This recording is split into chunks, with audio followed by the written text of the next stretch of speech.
Party बनाई गई थी शेड्यूल कास्ट फेडरेशन 1942 में अनुसूचित जाति महासंघ दलित समुदाय के राजनीतिक अधिकारों के लिए बनाया गया था। जो दलित समुदाय है उनके जो राजनीतिक अधिकार है उनके लिए ये पार्टियां 1942 में बनाई गई थी। आप इसके बारे में जानिए, इसके बारे में पढ़िए, इसके बारे में कॉपी किताब में टटोलिए, इसके बारे में नेट पर सर्च करिए, इसके बारे में यूट्यूब पर सर्च करिए। आप लगा देते हैं गाना, यही सब फालतू गाना लगा लगा कर सर्च करते हैं। आप अपने बच्चों को मतलब क्या ये सब बताइए कि बाबा साहब ने क्या कहा था, ये विचार अपनाइए। इस विचार पर चलना है हमको, इस विचार पर नहीं चलना है कि दो चार गाना बजा दिए, दो चार डांस कर लिए, इससे हमारा जीवन गुजर जाएगा, इससे हमारे जीवन में सुधार आ जाएगा। ये चीज नहीं करना है। देखिए, तीसरी जो पार्टी बनाई गई थी रिपब्लिकन पार्टी ऑफ इंडिया, भारतीय रिपब्लिकन पार्टी। अंबेडकर जी ने बहुजनों समाज के शासक बनाने के उद्देश्य इस पार्टी का प्रस्ताव किया था। सब दिन हम गुलाम बनकर रहे हैं, लेकिन इस पार्टी का जो आयोजन किया गया था बाबा साहब ने बनाया था कि अब हमको क्या करना है कि इसके बीच में हमें शासक बनकर रहना है। सब दिन तो गुलामी के शासक बनकर रहना है। आप अपने से डिसाइड के लिए कि शासक बनकर रहना है कि गुलाम बनकर रहना है। हम कोई राजनीतिक पार्टियां के बारे में नहीं कर रहे हैं। बाबा साहब की जो पार्टियां बनाई गई हैं उसी को हम क्या कर रहे हैं, आपके सामने शेयर कर रहे हैं, बता रहे हैं। दूसरी देखिएगा, अगली बात मैं कहूंगा, थोड़ा सा 5 मिनट का समय और लूंगा मैं आप लोगों से। जिंदगी बदलने के लिए लड़ना पड़ता है, जिंदगी बदलने के लिए लड़ना पड़ता है और आसान करने के लिए समझना पड़ता है। लेकिन आप जिंदगी को समझने के लिए लड़ते हैं, उल्टा कर देते हैं।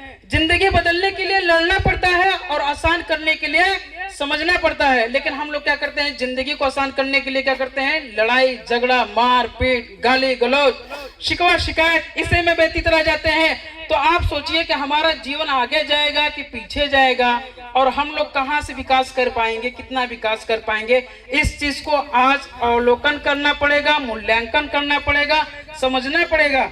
अगली बात है, बाबा साहब के 3 प्रमुख गुरु थे।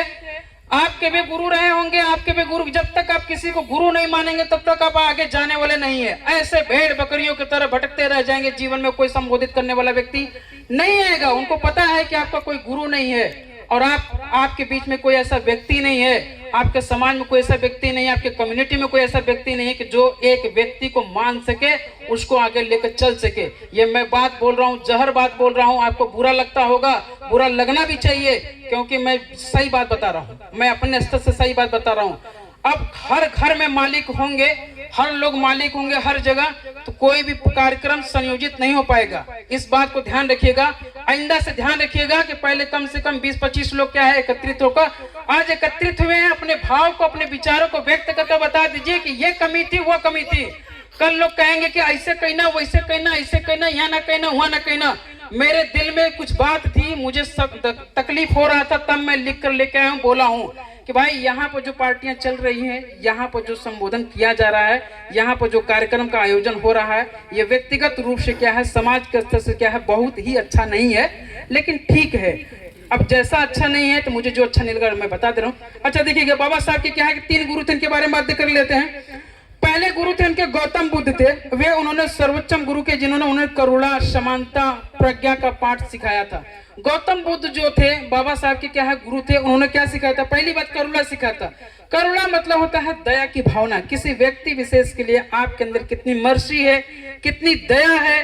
फिर उसके बाद क्या है, समानता, कैसे जीवन में किसी व्यक्ति के साथ कैसे समानता, सामंजस्य, समन्वय बैठा कर रहना चाहिए, बातों को सीखना चाहिए और बातों को अगले के सामने क्या है कि व्यक्त करना चाहिए। ये चीजें उन्होंने सीखा गौतम बुद्ध से, ठीक है।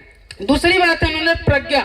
प्रज्ञा मतलब होता है विवेक की भावना। विवेक मतलब होता है कि आपकी जो इच्छा शक्ति है, आपका जो विकास का बौद्धिक विकास जहां से डेवलप कर रहा है, उसके बारे में सोचना चाहिए, समझना चाहिए कैसे बौद्धिक विकास हमारा होगा। ये उन्होंने, उनके गुरु ने बताया था। उनके गुरु थे कौन, भगवान गौतम बुद्ध थे, ठीक है। दूसरे गुरु थे उनके संत कबीर। कबीर के विचार विशेषकर जाति पात के विरोध ने उन्होंने बहुत प्रभावित किया था, क्योंकि उनका परिवार कबीरपंथी था। कबीर जी की कुछ बातें हैं, कहा गया है जहां दया वहां धर्म है। कबीर जी ने कहा था कि जहां दया है वहां धर्म है, जहां लोभ है वहां पाप है। आप इस बात को जानिए कि जहां लोभ है वहां पाप है, जहां क्रोध है वहां नाश है, फिर इसके बाद जहां क्षमा है वही आप है। अगली बात को मैं कहूंगा, 2-3 मिनट और समझ लूंगा। महात्मा ज्योतिबा फुले इनके तीसरे गुरु थे।